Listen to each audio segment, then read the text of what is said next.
Hello everyone, AmyR here with Prairie Paper and Ink. For today's video, I'm going to make 4 quick and easy cards using elements from the Simon Says Stamp November card kit. So before I started filming, I die cut several pieces of watercolor paper. I just chose B watercolor paper because I'm pretty sure I used that in my last video, so it was kind of sitting right in front of me.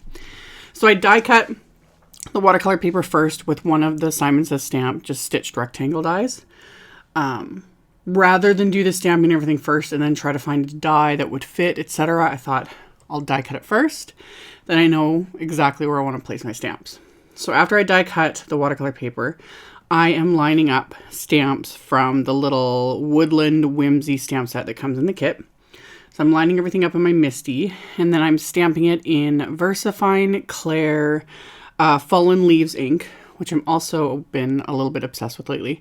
I was kind of comparing, I don't have very many of the VersaFine Clair ink pads. I have a few, but mostly just like the black, aka Nocturne. I have a gray, and then I have 3 different shades of brown, this being one of them.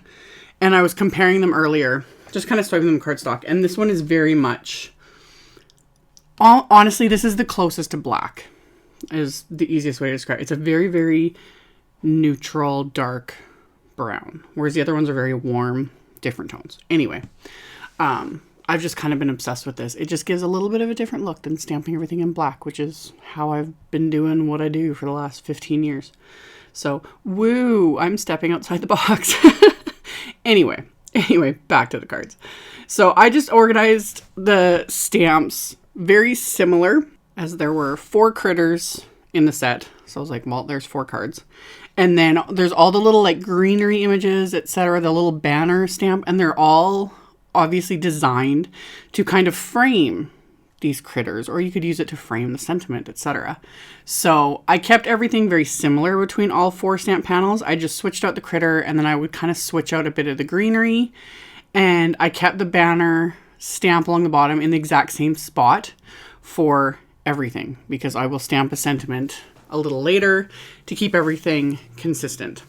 So once I was done kind of organizing all the little images and whatnot on the lid of my Misty, I had everything stamped, and then all I needed to do is color them in. So I'm using the little watercolor pan set that comes in the kit, and I've just been spraying it with water before I start, which is convenient. Because the water will evaporate, they're still good to go, but this way I don't have to fiddle as much because the water will kind of, soften the pans. So I just spray everything with water first, and I also have a couple little containers of water off to the side. And I'm using another of my Royal and Langnickel Zen watercolor brushes. I used the number 4 brush for all of these images. I was kind of raving about these brushes again in I think it was just my last video. I really like these brushes. There's just something about them, and they are so affordable. I find them kind of in between really cheap brushes and the more expensive, like higher quality, watercolor artist brushes. They seem to hold a little bit more of the color of the water, but not too much. And I like how they're not really floppy, like, the gorgeous silver black velvet brushes that I have. I don't reach for as often, that are much more expensive. Those are they're very bendable brushes is the easiest way to explain it. So I'm really liking these Zen brushes. Like, I kind of go in phases like I do with all things. I'll use one certain thing, one certain brand or whatever it is for the longest time. And then for whatever reason, my brain will be like, I wonder, I haven't used this in a while. And that's how it was with the Zen brushes. And I started using them again in the last few weeks. And I was like, I remember now why I liked them so much. So anywho, I'm just going in and watercoloring, very simple watercoloring on all of these images. In the very beginning there, I had left it at like real time and then sped this up because otherwise this video would be 3 times longer than it was. I think altogether it took me under half an hour to do all 4 of these because they're fairly simple. I'm not doing anything, crazy in terms of like tons of layering of color or anything like that. With these watercolors especially, that's very difficult to do. Because they are cheaper watercolors, and like I mentioned this in the last video when I was using them, just the fillers in them, they're not the type where you can like paint a layer, let it dry, and then paint over it. without disturbing the layer underneath, etc. But for just simple little things like this, they're fine. So with all of these, after I was done coloring in the images, I would quickly dry it with my heat tool. And then I was picking up just the brown shade of the watercolor with a smaller brush. This is just the Zen number 2 brush. And I was splattering that brown, of course that does splatter, onto each of these panels. It just gives it that little extra something. So I just kept going along and coloring in all of these images. I kept the greenery really, really simple because they're just, you know, tiny little areas. So I would just paint them in, you know, with the green. I was adding the red to the heart and to the little like berry images. All the little banners I painted in with that kind of almost like mustard color that I watered down quite a bit just to give it that little bit of color. And then all the images I also used that gray watercolor, again, watered it down a bit to add a little bit of like kind of shading for each of the characters so that they're not just floating. So I would paint that on, and then once I was done the painting, I would pick up the brown watercolor, add some splatter, and then set these aside to dry. So like I mentioned, these watercolors, because they have the fillers in them, they look fine when they're wet, but as they dry, if you've painted over stamped lines with them, they will start to obscure those stamped lines depending on like how much of that you've added to your little like image and whatnot. And depending on the image, more often than not, I don't care. In my last video, I showed how I would leave all the stamps in my stamp platform and then just re-stamp. But with this, that wasn't really a possibility because I had like peeled off and removed stamps for all of them since I was doing 4. If I was only doing 1, that's what I would do, as I would stamp it, paint my whole little images, wait till it was dry, re-stamp it, get all the detail back. But with these, I wasn't too worried. The only thing I wanted to emphasize was their little like facial features. So I just took, even though I stamped these in brown, I just took a black fine liner because that's the only drawback of stamping things in brown is I don't have like a brown fine liner handy, at least not that I'm aware of. So anyway, I just took a black one and just dabbed it onto like their eyes. I'd outline their nose, and like if they had little mouth features, I would, you know, lightly go over that just to bring back that little bit of definition. It just kind of finishes everything off. And then once I had added that, I ended up pulling out my Jelly Roll 10 gel pen. So the broadest gel pen that I've got. And decided to add just little bits of like highlights and whatnot, little dots here and there, just to give, again, that little extra bit of something. So I went along and did that with all of the images. So I kind of sped this up here, but I just went along and added like little dots to their cheeks and little highlights here and there, a highlight to the heart on the top there. And just kept, again, I don't follow like the rule of thumb with light sources and all that sort of thing. I just find it, more often than not, I end up getting too frustrated, you know, trying to be very rigid when it's a card. It's fun. I don't worry about it too much. Like, I'm just doing my thing. So I just add the highlights and little dots wherever I think they're going to look nice. So I add little highlights to, you know, things like their little noses and little dots in their ears and on their faces, and they're good to go. So after I've done all of that little highlighting and adding the black pen to their faces and that, I'm going to line these back up on my Misty, and I'm just using one sentiment from this set. There's several to choose from that fit in this little banner, but I decided to just go with one because, again, simple, easy. So lined up the stamp, and then I can stamp this into each of the banners. So I did this last because I didn't want to paint over the sentiment. This way that keeps the sentiment as crisp and clear.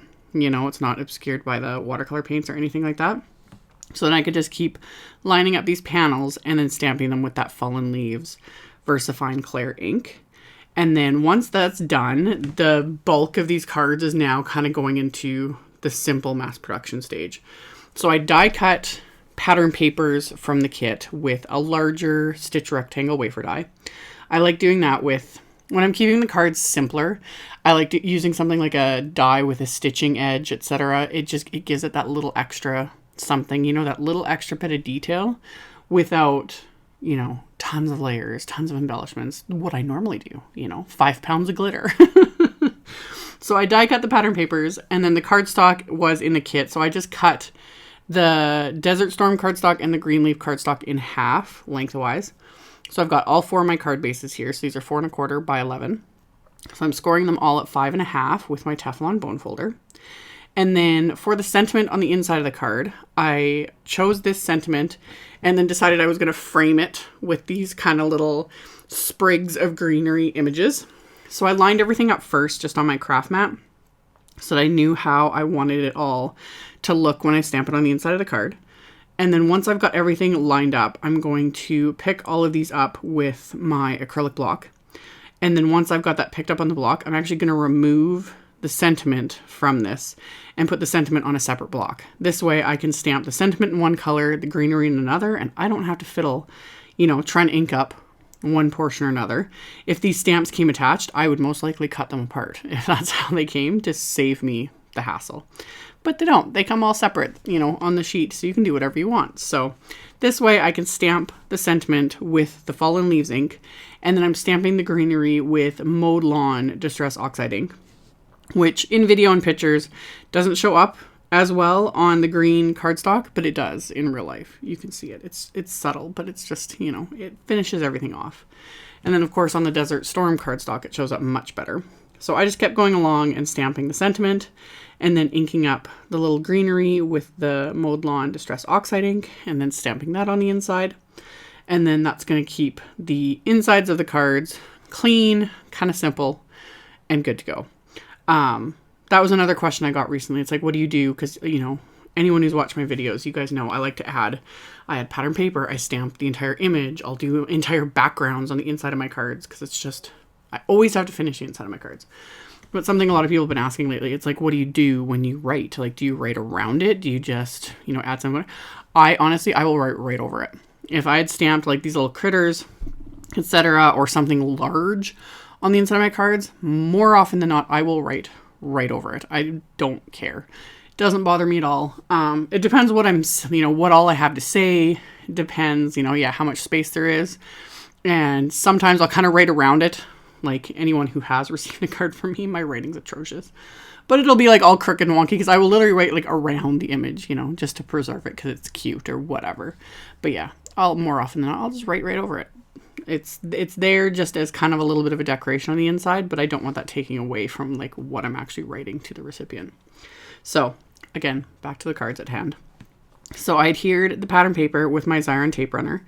I popped up the main panels with Simon's Big Mama foam tape because again, keeping it simple but adding a little bit of dimension just gives it that little extra something. And then as a final bit of embellishment, I've had these little, these are from Trinity stamps. They're coffee bean heart sprinkles. They're those little like clay embellishments that have become really popular in card making lately. So I'd picked these up and I showed them in a haul video months ago, whenever it was. They've been sitting here and I was like, ooh, the colors are perfect for these cards and they'll just give it that little extra something. So I adhered those into place with some craft tacky glue and that finished off these cards. So as always, I will have links below the video to my blog post. I'll have links to all the supplies I used, so you can check that out below if you're interested. Thank you all so much for watching and subscribing and thumbs upping and commenting. I really appreciate it. And I'll see you all very soon in the next video. Bye!